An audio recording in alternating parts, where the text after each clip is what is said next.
guys, yeah, that's right. We have multiple videos in the same week happening right now. Isn't it crazy? And also, I'm doing a video by myself, even crazier. I think the world is ending, or maybe it's just a new year. Probably that one. Like, we decided to do stuff again. I don't know. I think I updated you guys that I got promoted to kids lead in my Barnes & Noble. So I have been spending a lot of time around all of the children's books, including picture books and young readers. And as part of just me in general, because I am me and I'm neurotic, I have bought a lot of young readers, and I will be doing a book haul when we get there.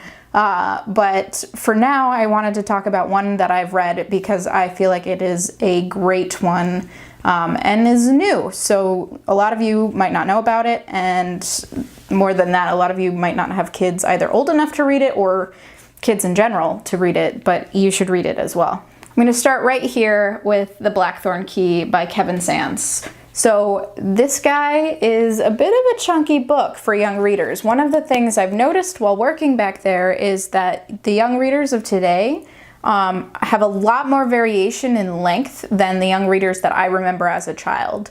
Gretchen and I have talked about this, and we think it's definitely because of Harry Potter, that those Harry Potter books got so large, it made the publishers less afraid to put out a larger kids book. There's a lot that are like about an inch thick now. There's some that go thicker, and there's still, you know, your like 100, 200 page young novels, which we remember and are still new ones coming out, but they're not afraid to do a longer story that's a bit more complex, and I really appreciate that. Specifically with this one, The Blackthorn Key is about a young boy who is an apprentice alchemist.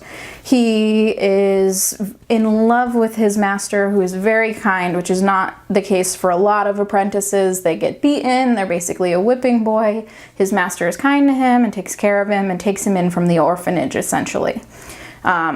Very early on in this novel, you find out that there have been a lot of murders going on, mostly in the Alchemist Guild, and eventually his master becomes a victim to the whole conspiracy that's going on. The story then goes with this boy trying to figure out what's wrong and what happened, how his master was actually all tied up into it, and it's a really good mystery. I'm not a very big fan of historical fiction usually, not because I don't like history, but I just prefer narratives that are in our time. I find them more interesting. I never once during this novel was bored by the fact that it was taking place during a certain time period.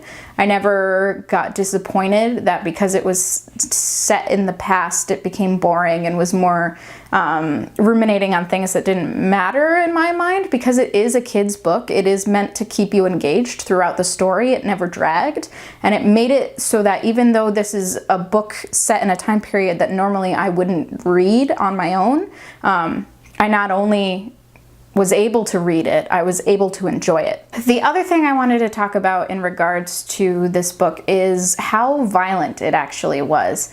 Now, when I'm talking to parents and they ask me what the difference is between a larger young reader and the teen section, I will usually say, well, there's an overlap in the age bracket that it's marketing at, but the teen section's themes are generally slightly more adult. You'll find more romance, more violence over there. But this guy here was actually pretty violent for something that I think is in the kids section. Generally, there can be violence, but I'm talking violence like one child literally throwing boiling liquid onto another child and beating somebody with a glass beaker and slashing their face, and the description of somebody being disemboweled, not like the act of disemboweled, but like what happens when you find a disemboweled body. All of these things are like fairly graphic for a young reader. That is to say that they weren't overtly graphic, like you're not getting paragraphs and paragraphs of description of gore, but enough that you know that the violence is there and that the violence is unnerving in a way, which I think actually is important, that there is a weight to the violence and it isn't just something that happens, but it is also prevalent. They don't just magically get out of situations. There are consequences and there are repercussions for everything that's going on. If you have a very good reader, like 10 to 12-ish, I definitely think this is a good choice of a book for them. If you yourself are looking for a good mystery, I also recommend it. I normally am reading like literary fiction, adult fiction, and I was able to not only get through it, but really enjoy it actually. And a lot of what I've been reading as of late has been these children's books, partially because of the job and partially because it's what I've been enjoying. What do you guys think? Is it okay for adults to read kids' books? I mean, adults read teen books all the time, but now we're going back even younger to like the 7 to 12-year-olds. I also read picture books.